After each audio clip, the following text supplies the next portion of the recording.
Okay. Good. Okay. Good afternoon, friends. My name is Sebastian Ellischer.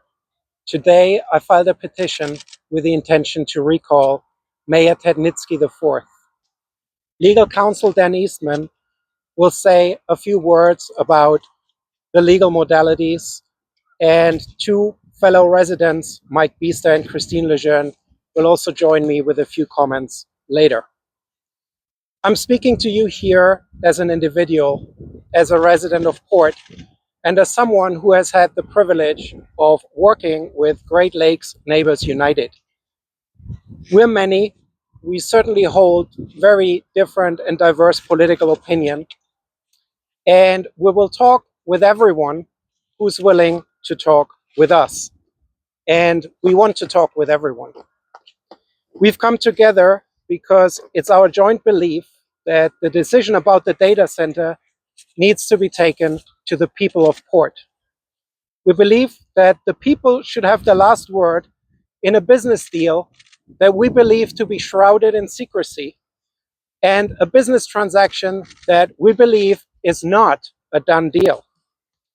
In his latest proclamation, Mayor Ted insinuated that protest against the data center is driven by, quote, outside agitators. Shame on him. The term outside agitators has historical connotations. And as a history teacher, he knows better. This was not an accident. This was premeditated.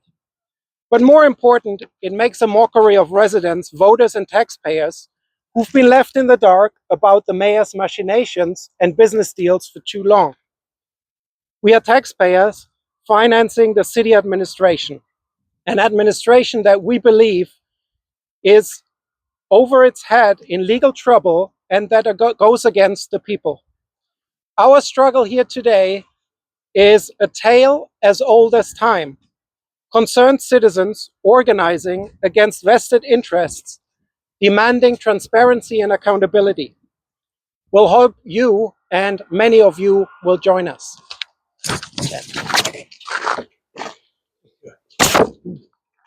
Hi, I'm Attorney Dan Eastman. I live and I work and I practice in Wisconsin County. This is my home. And I represent the groups of people involved in this particular project for a good reason. When we created the state back in 1848, it was very important for we the people, that's you and me, the little people, the people outside of the city hall, have a right to governance. Under the U.S. Constitution, we have the right of sovereignty. We are the sovereign of this nation. We don't have King Charles III. We have 333 million of us, and together, collectively, we're the sovereign. And under our state constitution, we have the right to do a do-over or a recall. When elected officials in this state aren't performing to the expectations and the promises of their office, we have a constitutional right and a statutory right to recall those elected officials so that the people can decide whether the current term is being sufficiently administered or whether we should do effectively a do-over. And that's what we did today. We filed a recall statement with the city clerk, which triggers a recall petition process, where if the requisite number of signatures are gathered, then a recall election happens and the mayor will have to stand and face the people before the end of his term to decide whether the mayor is in compliance with his promises and his duties and his obligations to this city. Now, it's no small thing to recall a mayor or any other elected official, but we the people have that constitutional right, and this group is exercising that right today to bring that recall process to this good city. If you go up to the courthouse, the old courthouse up there on the east side of the property, there's a memorial, an old big old plaque. You read that plaque, you realize that the good people of the city of Port Washington take their governance rather seriously. And we'd like to continue in that tradition through the legal and appropriate means of the recall petition to make the mayor stand before the people to determine whether he's doing this job properly. This project is massive. This project is extraordinarily dangerous and extraordinarily expensive. And the people should be involved very deeply in the decision as to whether this project should be built. But to cater to special interests rather than the voters, the taxpayers, and the citizens of this city is wrong. And that's what this recall petition is going to do. That's all I have. Thank you.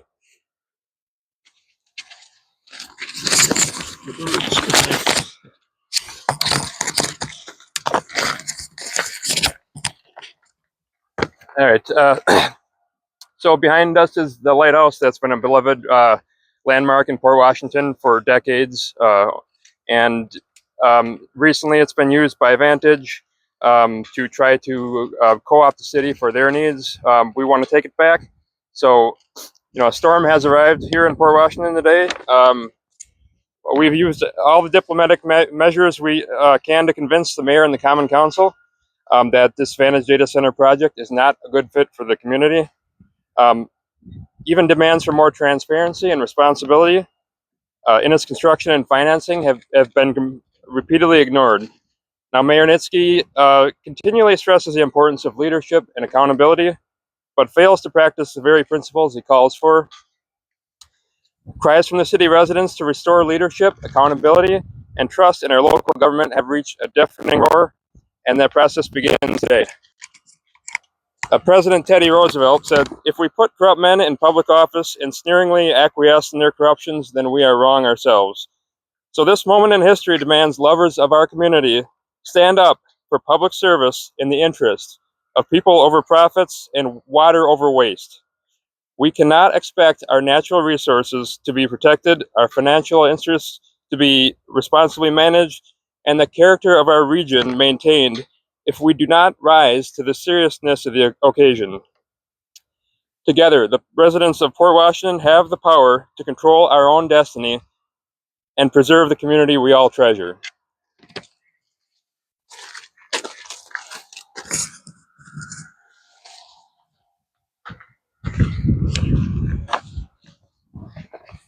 Make no mistake, the growing separation between the will of the people and the actions of elected officials is not unique to Port Washington. Elected officials at the state level have made irresponsible decisions that pave the way for projects like this one. Most notably, Wisconsin 2025 Act 16, supported by both parties, removed long-standing limits of 12% to tax increment districts, specifically for 2 data center projects in the state, Port Washington and Beaver Dam. These limits were designed to prevent communities from placing too much risk in a single development. Furthermore, tax increment districts were only intended to be used to revitalize blighted areas. We hope that elected officials in Madison, as well as other communities considering data centers, understand that more attention is being paid to these developments every day. DeForest, Menominee, Kenosha, Beaver Dam, and Janesville, take heed. In conclusion, I want to thank everyone who has supported the Save Port Washington movement and welcome those who continue to join the fight. The power belongs to the people, and we are proud to help make their voices heard once again. Thank you.